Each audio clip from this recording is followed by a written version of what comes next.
What do we want? When do we want it? Good morning, everybody. My name is Kim Wasserman, and I'm coming from the Little Village community. And we are really excited to be here and coming out to Elwood today because we recognize and understand what it is to deal with environmental racism every day in your community. We fought for 12 years to shut down the coal power plants, and we are gearing up for a fight to stop these warehouses and stop these crappy jobs from coming into our neighborhood.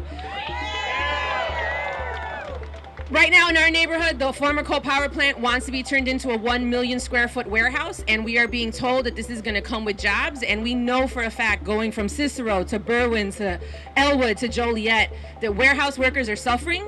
They're suffering the worst kind of jobs. They have no justice in their job place, and that's not the kind of jobs we want for our neighborhood or for any neighborhood. We also understand that having diesel trucks in our communities means more trucks, more traffic, more incidences, and worse air quality. And once again, we're being sold that these are good jobs. Truck drivers are dying from the air pollution that they are breathing inside their cabin. That is not justice, and we are here today to tell Elwood that we fight with you, we stand with you, we stand shoulder to shoulder, and from Amazon to the next mayor of Chicago, people need to know that Chicago is not the place to come and try this. We are not falling for that language anymore. We want justice, we want it now, we want it today, and we don't want promises. Hello, people. Well, my story is I'm fighting because of these warehouses coming over, taking over our community.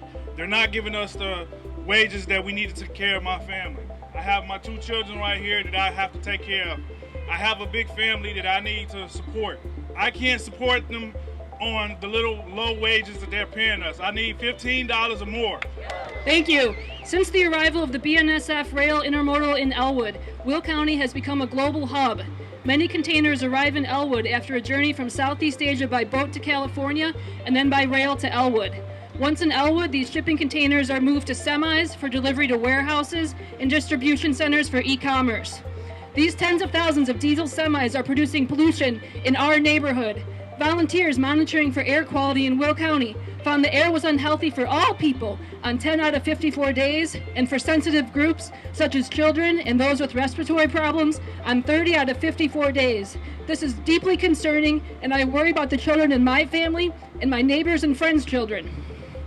In order to reduce pollution that causes both climate change and negative health impacts, the Sierra Club calls for a transition to electric vehicles powered by clean, renewable energy.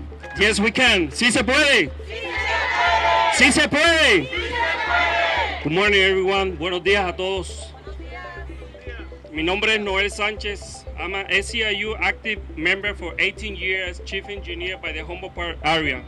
I'm also active member of the Humboldt Park community and a strong advocate for the fair economy and justice recovery for the people on Puerto Rico. I'm here today to unite my voice with the PCM to tell you that environment justice is linked to the fight for economic, immigrant, and racial justice.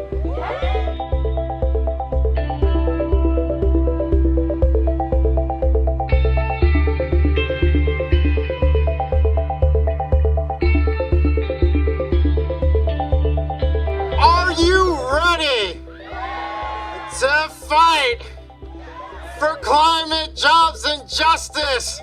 Who do we got here today? Let's do a roll call. 350.org, Sierra Club, Little Village Environmental Justice Organization, the Will County Progressives I see here, SEIU Local 1, People for Community Recovery, yeah, National Nurses United, that mighty union, Indivisible, Coalition to Ban Pet Coke, Nuclear Energy Information Service, Loyola, Just Say No to North Point.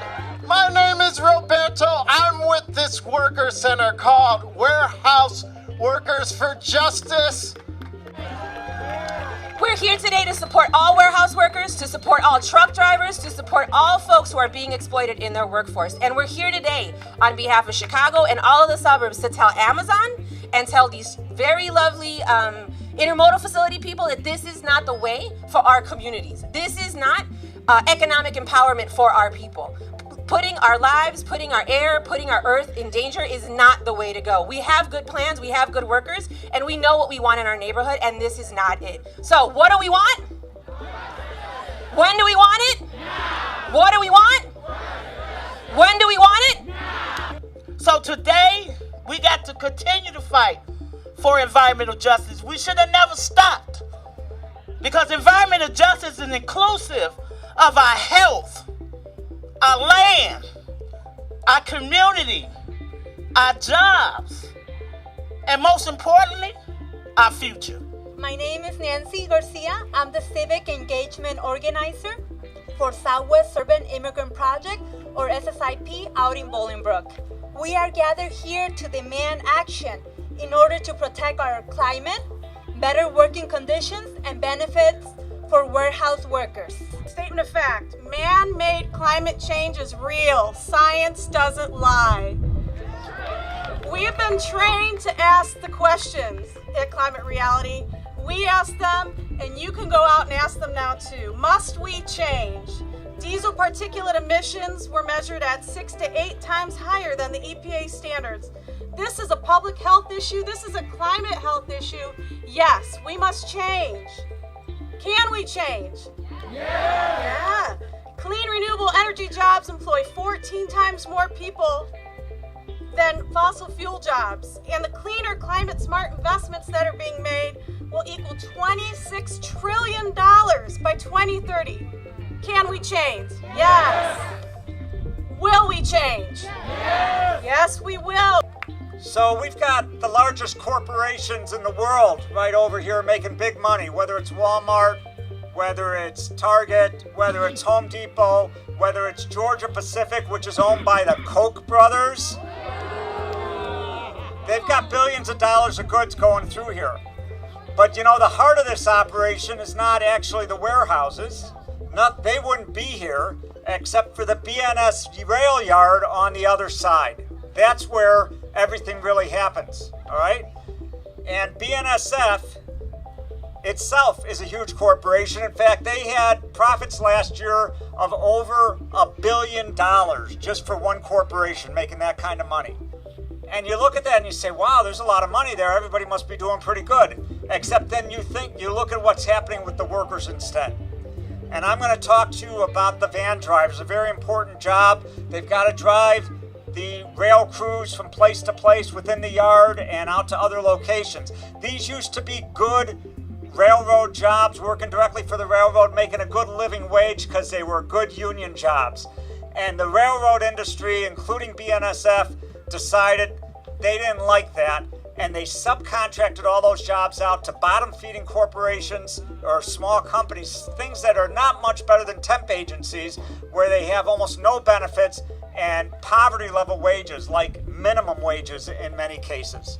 And that's what they did to this whole industry over the course of the last 20 years, and thousands of these workers all over. Well, the workers are fighting back. In fact, the workers here have organized into my union and a lot of other BNSF yards and other places.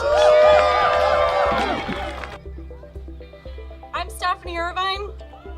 Nobody thought a bunch of girls would organize a community to stop a $1 billion developer with a 2,000-acre industrial warehousing project supported by BNSF.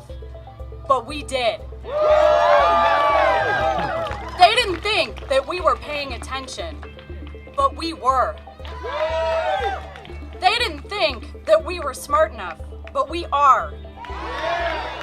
People doubted us, said it was a done deal. We fought anyway. They said we'd give up sooner or later, but we kept knocking on doors and gathering support. We researched and mobilized. We turned out hundreds of people in the bitter January cold. We won't ever stop fighting for our community.